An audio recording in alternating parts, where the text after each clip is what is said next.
এটা হলো লেবু গাছ।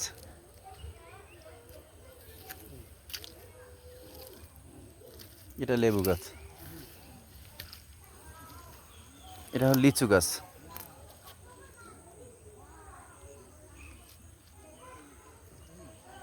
আম গাছ, এগুলো সবই আম গাছ।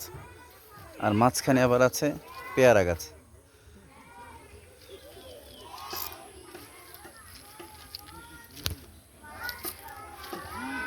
এ হলো আম গাছ, এটা পেয়ারা গাছ, লিচু গাছ।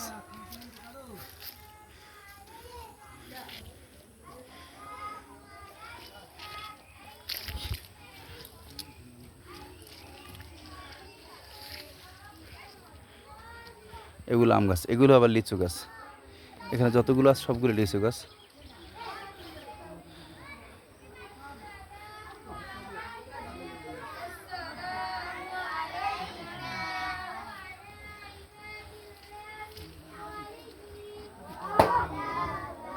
এখানে একটা বাগানের কথা বলা হয়েছে, দুইটা বাগানের কথা। এখানে একটা, এটা বড় জায়গা, আর একটা হলো ছোট জায়গা ছিল। ওখানে এই মুহূর্তে বর্ষার কিছু মানে জোয়ারের কিছু পানি আছে, খালের পানি আসে ওখানে। মাটি ভরাট করে কিছুদিনের মধ্যে ইনশাল্লাহ এইসব জায়গা থেকে কিছু গাছ নিয়ে ওখানে লাগানো হবে ইনশাল্লাহ, যেগুলো ঘন ঘন করা হয়েছে।